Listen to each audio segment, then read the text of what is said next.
ओम शांति। शरीर का नाम बीके चंद्र प्रकाश, पंजाब बुगलाडा डिस्ट्रिक्ट मानसा से। मैं ज्ञान में बाबा के कैसे आया, पहले मैंने 9 गुरु किए। वो सभी गुरु यहीं पर हैं और उनके साथ भी हमारा पाठ हो गया। लेकिन जब मैं 9वीं जगह पर था तो मेरे को अचानक एक दर्द हुआ, पथरी का स्टोन हो गया था मेरा 28 mm का, और मुझे ऑपरेशन के लिए ले जाया गया। हांसी में मेरा ऑपरेशन हुआ। ऑपरेशन होने के बाद थोड़ा गड़बड़ हो गया ऑपरेशन में, और मैं 42 दिन तक हॉस्पिटल में रहा। और वहां पर एक दिन मेरे को रात को साक्षात्कार हुआ कि बच्चे, अगर तुमने बचना है तो व्हाइट ड्रेस वाले, जहाँ मेरे को बहुत सारे व्हाइट व्हाइट ड्रेस वाले दिखे, और वहां चले जाओ। तो मैंने समझा शायद कोई ऐसे सपना आया होगा या कैसे भी होगा, और मुझे घर ले गए और डॉक्टरों ने जवाब दे दिया कि ये ज्यादा से ज्यादा 10 दिन और चलेगा, 8 दिन 10 दिन, और ये या तो पागल हो जाएगा या तो फिर इसका जो है ना शरीर छोड़ देगा ये। तो मुझे घर ले जाया गया। मेरे हाथ ऐसे कांपते थे वहां पर, और बहुत तकलीफ होती थी मुझे, और मुझे घर ले जाया गया। 7-8 दिन गुजर चुके थे। तकरीबन 8वें दिन की बात थी, एक मेरे को दुकान पर मेरे बच्चे हैं, वो जो रेलवे रोड पर बर्तनों की शॉप करते हैं, मैं बर्तनों का काम करता था। और मैं उससे पहले इस ज्ञान के लिए, ज्ञान सुनने के लिए 10 दिन के लिए दीदी ने बोला था 7 दिन के लिए यहाँ आओ। तो मैं उससे पहले जब 9वें गुरु के पास गया था, थोड़े दिन के लिए मैंने 6 दिन का कोर्स किया, और फिर मुझे वो जो सच्चे सौदे वाले थे प्रेमी, वो मुझको वापस ले गए, कहने लगे कि ये तो बस ऐसे ही है, ये तो बहन भाई बना देते हैं, ऐसा कुछ नहीं है, आप चलो वापस चलो हमारे साथ। फिर मैं वापस उनके साथ गया। लेकिन ऐसा होने के बाद फिर क्या हुआ कि एकदम मुझे फिर से अटैक आया। कैसे अटैक आया मैं आपको आगे शेयर करने जा रहा हूँ। कि मैं एक दिन, एक बहन आई हमारी दुकान पर, जब मेरे हाथ ऐसे ऐसे कांपते थे, तो वो बहन आ करके कहने लगी कि भाई जी, ये इसको क्या हो गया, आपके बुजुर्ग को ये ऐसे कांप क्यों रहे हैं। तो उसने, बच्चों ने कहा कि ये ना, मतलब अभी इनको डॉक्टर ने जवाब दे दिया है, ये 1-2 दिन के मेहमान है, बस ये जाने वाले हैं। तो वहां पर एक दीदी ने हमको चित्र दिया था जब मैंने 6 दिन का कोर्स किया। तो वो चित्र था, उस पर लिखा हुआ था, बच्चे तुम चिंता मत करो, मैं बैठा हूँ।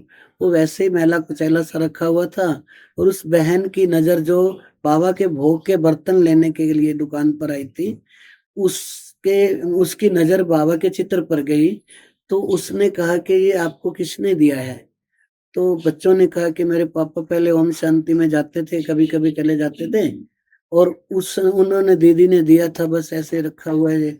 कहने लगे कि आपके पापा ना ठीक हो जाएंगे, आप इनको अभी जाओ, अभी जा करके इनको सेंटर में ले जाओ दीदी के पास, ये ठीक हो जाएंगे। तो उस बहन ने बोला, और बर्तन लेकर के चली गई वो बहन। और मेरे को बच्चे उसी समय सेंटर में ले गए। सेंटर में लेकर गए तो मेरे हाथ बहुत ज्यादा ऐसे ऐसे कांप रहे थे, और मैं बहुत बीमार था उस टाइम। और फिर दीदी ने मेरे को एक चेयर दी, चेयर पर बिठा करके, रेड लाइट जो सामने लगी हुई थी, दीदी ने बोला भैया आप उस रेड लाइट में देखो और अच्छे से उसमें ध्यान लगाओ। तो मैंने देखा कि लाइट ऐसे ऐसे हिल रही थी। तो मेरे को ऐसा लग रहा है कि हिल रही है बहुत ज्यादा। लेकिन थोड़ी देर के बाद क्या हुआ, वो लाइट तो वहीं खड़ी थी, और मेरी कर्म इंद्रियां जो थी शांत होने लगी, और मेरे हाथ जो बहुत ज्यादा कांपते थे, वो थोड़ा थोड़ा ऐसे ऐसे होने लगे। और अंदर से मेरे को ऐसे होने लगा कि तू ठीक होने वाला है अभी। और फिर मैं, दीदी ने अगले दिन मुरली भी सुनाई मेरे को, और भोजन भी कराया, और भोग भी दिया बाबा का। और उसके बाद तो बस मैं 15 दिन में एकदम सही सलामत ठीक ठाक हो गया। और ठीक होने के बाद फिर एक दिन, 15-20 दिन हो गए थे। उसके बाद फिर ना मैं अपना जो पहले से खाता पीता था, जैसे मैं परोठा वगैरह खाने लगा। और वहां पर पहले मेरे को अटैक आया हुआ था जब मेरा ऑपरेशन हुआ था। तो फिर क्या हुआ, एक दिन ऐसा आया कि रात को 12:30 तकरीबन बजे हुए थे, और मैं उस समय बेड पर था सोया हुआ, और एकदम हार्ट अटैक आया। उस दिन मैं मुरली सुन के गया सुबह-सुबह। सुबह मुरली सुनी तो उसमें आया था कि अंत काल जो स्त्री सिमरे। तो वहाँ पर मैंने ये सुना जो था कि मैंने अंत काल में अब मेरे को ऐसा लगा था कि तू जाएगा। पहले भी अटैक आ चुका था कि अब तू जाएगा, अब तूने किसी को नहीं उठाना, बच्चे को भी ना, स्त्री अपनी युगल को उठाना है, किसी को भी नहीं उठाना। और मैंने सोचा मैं बाबा के साथ ऐसे ही चला जाऊँगा आएँगे। तो एकदम क्या हुआ, मेरे प्राण निकलने लगे, पाँव ठंडे हो गए और यहाँ तक जैसे कि छाती के ऊपर तक, जैसे हृदय में दिल के पास जब वो आए, मेरे प्राण ऊपर को आए, तो मुझे ऐसा लग रहा था कि बहुत सारे बिच्छू मुझसे जैसे डंक मार रहे हैं, बहुत दर्द हो रहा था मेरे को। और जब ऐसे हाथ किए हुए दोनों बाबा आ गए सामने, तो मैं सारे दुःख भूल गया और मैंने देखा कि बाबा मुझे कहने लगे, "बच्चे, चलो तुम्हारा समय हो गया।" ब्रह्मा बाबा के मस्तक में लाइट जल रही थी और बाबा बोल रहे थे। मैंने कहा, "बाबा, मैंने तो आपको देखा ही अभी है, अभी से मेरा समय टाइम भी हो गया।"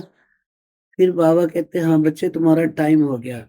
तो मैंने कहा, "बाबा अच्छा मुझे ले चलो, लेकिन मुझे ऐसी जगह पर जन्म दे देना, जहाँ बस मैं तुम्हारे गुण गाता रहूँ, सबको तेरा परिचय देता रहूँ। अभी मैंने सुना है मुरली में कि आप मुझे मेरा परिचय दो बाबा ने।" इसलिए फिर मैंने बाबा को ऐसा बोला। तो बाबा मुझे पकी-पकाई रोटी मिल जाए और कुछ ना हो, बस मैं तेरा नाम, सबको तेरा परिचय देता रहूँ, कि मेरा बाबा आ गया।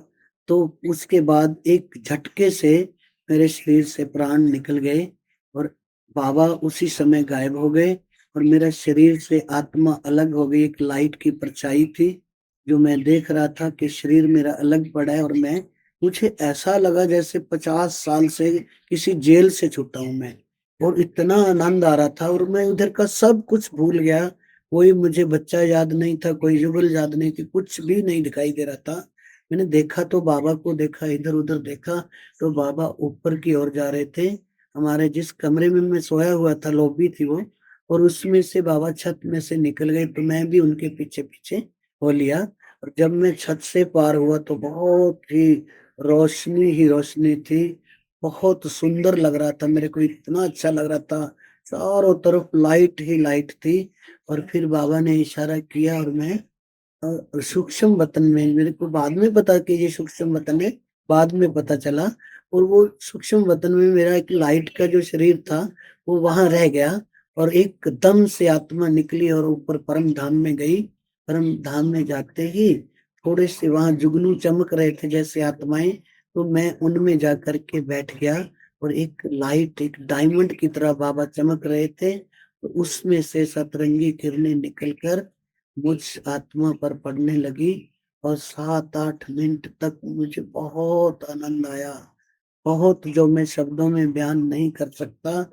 और फिर आहिस्ता से आत्मा वहाँ से नीचे आई और फिर मेरे उसी शरीर में, लाइट के शरीर में आ गई और पता नहीं कैसे फिर मैं नीचे आ गया। नीचे आया और फिर उसी लॉबी की छत में से मैं नीचे उसी कमरे में वापस आया, तो मुझे सब कुछ इधर का याद आ गया। याद आते ही सबसे पहले मैं अपने युगल को उठाने लगा तो मेरा हाथ नहीं पड़ रहा था उसको। बच्चों को उठाने लगा तो भी मेरा हाथ नहीं डल रहा था, क्योंकि लाइट का शरीर था। और फिर मुझे बाबा ने पता नहीं कैसे टच कराया, मैंने देखा कि मेरी डेड बॉडी वहीं पर पड़ी हुई थी और मैं जाकर के उसमें लेट गया और एकदम से मैं उठा, पूरे शरीर पर हाथ फेरा तो देखा कि मुझे कुछ भी नहीं था। इस बात को 20 साल हो चुके हैं। वो दिन और आज का दिन बाबा ने मुझे दिव्य जन्म दिया। और फिर उसके बाद हमारी एक बिटिया थी, वो ज्ञान में चली बाबा के और 15 साल से वो बाबा की सेवा में समर्पित है और वो बाबा को सेवाएँ दे रही है और मुझे ये जीवन इतना अच्छा मिला कि बहुत-बहुत बाबा का मैं शुक्रिया करता हूँ। और बाबा ने मुझे 10 स्टेटों में सेवा के लिए भेजा और मैं बाबा के लिए ये शरीर जो मेरा है उसने मुझे दोबारा दिया है, तो इसका मैं कहता हूँ कि मेरा हड्डी-हड्डी लग जाए, तो मुझे इस यज्ञ में बहुत अच्छा लग रहा है। ओम शांति। तो कैसा लगा आपको ये अनुभव? हमें ये कमेंट्स बॉक्स में लिखकर ज़रूर बताएं। अगर आप ज्ञान में हैं तो आप भी अपने प्यारे और चमत्कारी अनुभव हमें व्हाट्सएप पर भेज सकते हैं। आपका अनुभव साधारण नहीं होना चाहिए। हम जल्द ही मिलेंगे एक और नए अनुभव के साथ। ओम शांति।